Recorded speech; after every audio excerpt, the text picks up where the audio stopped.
So students, today we would be studying about the real numbers. We would be starting with the first chapter. So talking about real numbers. See, I have made a flow chart to explain you. Now real numbers have two different types of categories. First, rational numbers and another is irrational numbers. Now rational number is further divided into fractions and integers. Now integers are further divided into negative integers and whole numbers. Now whole numbers are also like whole number include 0 as well as natural numbers. So now we'll start from the down, that is we start from the basic, that is natural numbers. Now see, what is natural number? Natural numbers are basically those numbers that are used for counting, that is like 1, 2, 3, 4 and so on. So natural numbers are represented by n. Remember that natural numbers are represented by capital N, and all those numbers that are used for counting like 1, 2, 3, 4, they are natural numbers. Now one more fact about natural numbers is sum of two natural numbers is always a natural number. So you can take an example like if it is 1 plus 2, it is 3. So 3 is also a natural number. You may talk about 10 plus 11, it is 21. So 21 is also a natural number. But this doesn't imply to the difference of the natural numbers. That means the difference of two natural numbers may not be a natural number. How I am saying that? It is like if I write 3 minus 7, I'll get minus 4. So minus 4 is not a natural number, it is basically a integer. Okay, so now moving on further, natural number plus 0 constitute whole numbers. Okay, so what does whole number include is whole numbers is W is represented by W and it includes 0 as well as natural numbers. So 0, 1, 2, 3, 4, 5, 6 and so on becomes whole numbers. So whole number and whole numbers are represented by W. Now moving on further to negative integers. Before we study about negative integers, we'll just have a quick recap of integers. So integers are basically represented by Z and or I. So all the natural numbers plus 0 plus the negative of the natural numbers. Okay, so that means minus 2 minus 1, because 2 and 1 are natural numbers. So negative of natural number minus 2 minus 1, you may write minus 3 minus 4, anything. Negative of natural numbers plus 0 plus natural numbers, these all constitute the integers. Okay, so integers are further negative integers and so this. So now I hope this is clear to you. Now see, you sometimes students get confused whether 0 is a positive integer or a negative integer. Please remember that 0 is neither a negative integer, it is neither a positive integer. So now the question arises, where do we count 0? Remember that when we talk about positive integers, we consider 0 in the negative part, and when we talk about the negative integers, we consider the 0 in positive part. Basically, in short, 0 is neither a negative integer nor a positive integer. I hope this is clear to you. Now moving on further, fractions. You all might have studied about fraction in your lower classes. It is like 1 by 2, 3 by 2, 4 by 8, 5 by 6, anything. Okay, in the P by form, Q form. So now fractions and integers, when they are combined together, they constitute the rational numbers.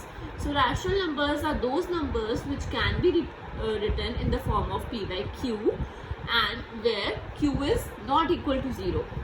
Okay, this is one condition where Q is not equal to 0, and the second condition is where P and Q are co-prime.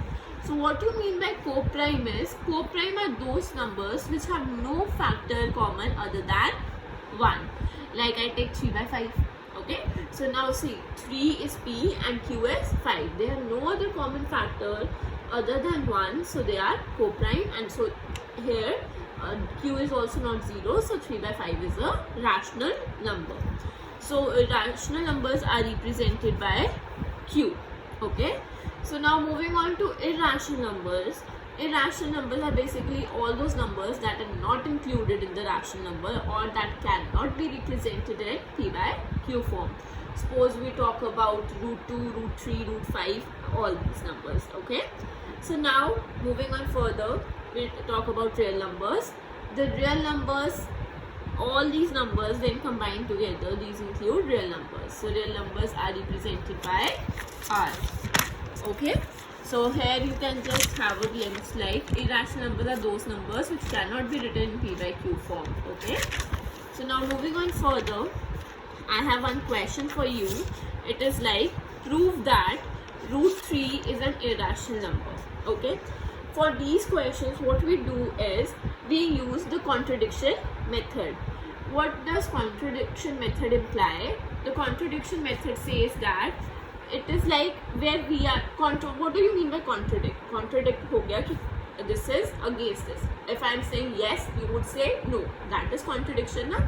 So what does contradiction method implies here is, contradiction method is where we assume something and we only prove ourselves wrong. So for these questions where it is like prove that this is a rational number, what we do is we assume that the given number is a rational one. Why? Because they have said that it is an irrational number, so we'll assume something for the other thing about it that is rational. So what I have done is taken let root 3 is be a rational number. Okay. So we all know that rational numbers can be represented in the form of P by Q, and where Q is not equal to 0 and P and Q are co-primes. Now see, root 3 is equal to P by Q. Why? Because I assume root 3 as rational, so I have represented it in the form of P by Q. Now next, squaring both sides. Okay, I've squared both sides. So it would be 3 is equal to P square upon Q square. So I can write it as P square is equal to 3Q square. Now see, please be very careful about it. So 3 is a factor of P square. Okay? Why? Because 3 is a factor of P square. So 3 would be a factor of P. So why? How it would be? If I take a square of 4. Okay? So 4 ka square is 16. It can be represented by 2 into 8. So if 4 is now, see, 4 ka square is a factor of 2 and 8. 4 is a factor of 2 as well as 8. So similarly, 4 square is a factor of 2 and 8. So 4 would also be a factor of 2 and 8. So that's why what I said here is P square is equal to 3Q square. So P is a factor of 3. Therefore, 3 will also be a factor of P. I hope this statement is very clear to you. Okay? Moving on further. Now what I have done, I have assumed P as 3n. Okay, so now it is let P is equal to 3n. So when I have put, what I have to do next is I have to substitute the value of P that is equal to 3m in the given equation. So it was P square. So instead of P I have written 3m square is equal to Q square. See now 3 is a factor of Q square. So 3 would be a factor of Q also. See from this equation 1 and equation 2, but you can write it here. 3 is the factor of P and 3 is a factor of Q. So this is 2. So from here we can see that 3 is a factor of both P and Q. Means 3 jo hai is a factor of P and Q. So obviously we are contradicting ourselves. Why? Because 3 we know that P and Q. What we assumed P and Q earlier was we assumed P and Q as in the P by Q as co-prime. But if they have a common factor other than 1, that is 3 is coming their common factor, so means we have done something wrong in the starting. We have done something wrong where we don't know what we have done. So means basically what we did at the start was we assumed that they are co-primes, but it is not true. So we are contradicting. So therefore we say that our contradiction or assumption is wrong.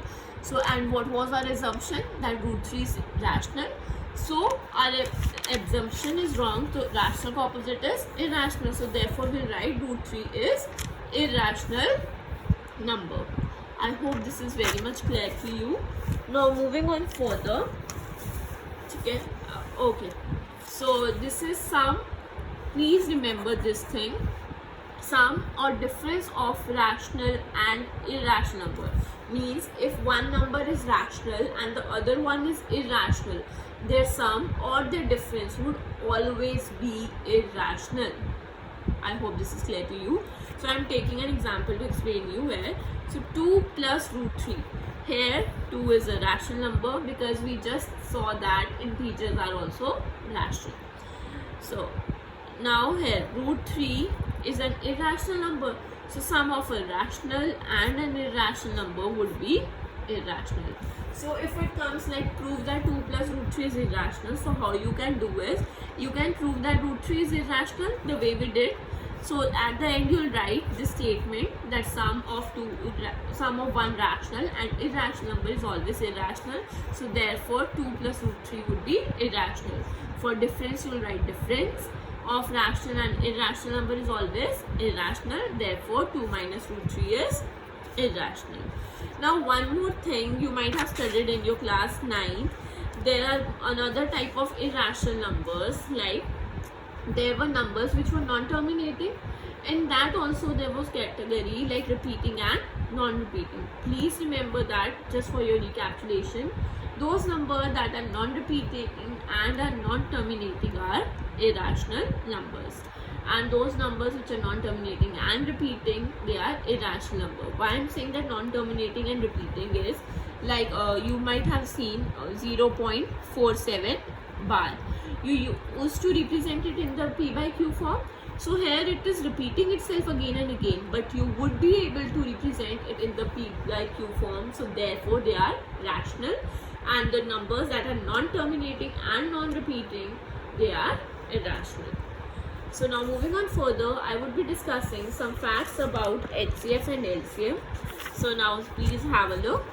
So now for any two positive integers, that is a and b, the LCM of the numbers into the HCF is equal to the product of two numbers. If I take a number, suppose 2 and 3, okay, so I have taken the number 2 and 3. So LCM of 2 and 3 would be 6 and HCF would be 1.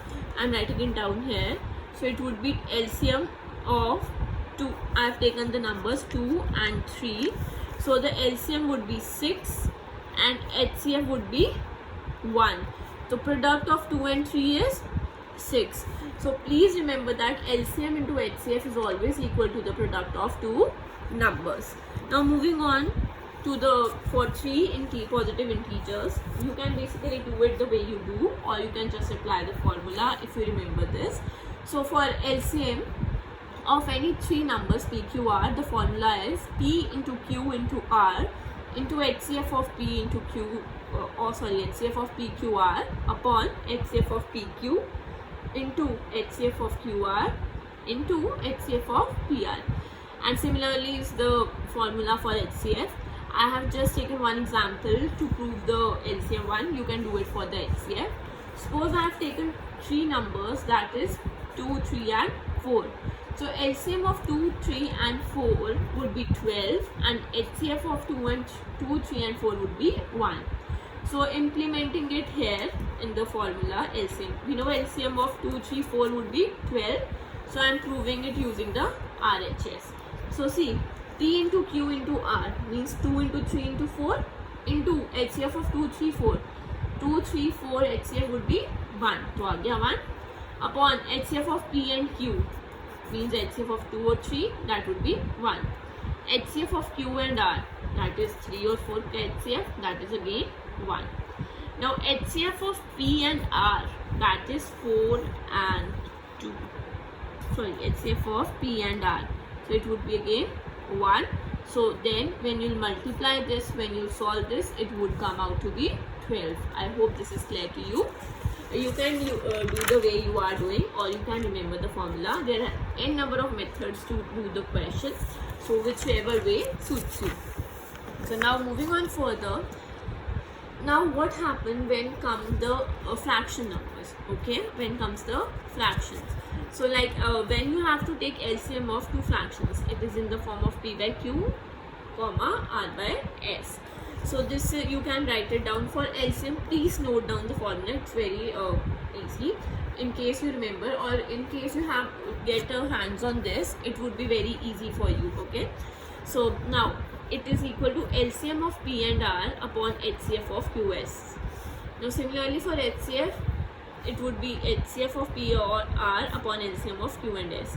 Please see, note one thing if you are able to notice. See, for LCM, we are writing LCM above and HCF down. For HCF, we are writing HCF above and LCM down. And here we are taking the above whatever it is, we are taking the numerators, and down we are taking the denominators. So in this way also you can remember the formula. You can make any number of tricks or anything to remember the formula. Okay.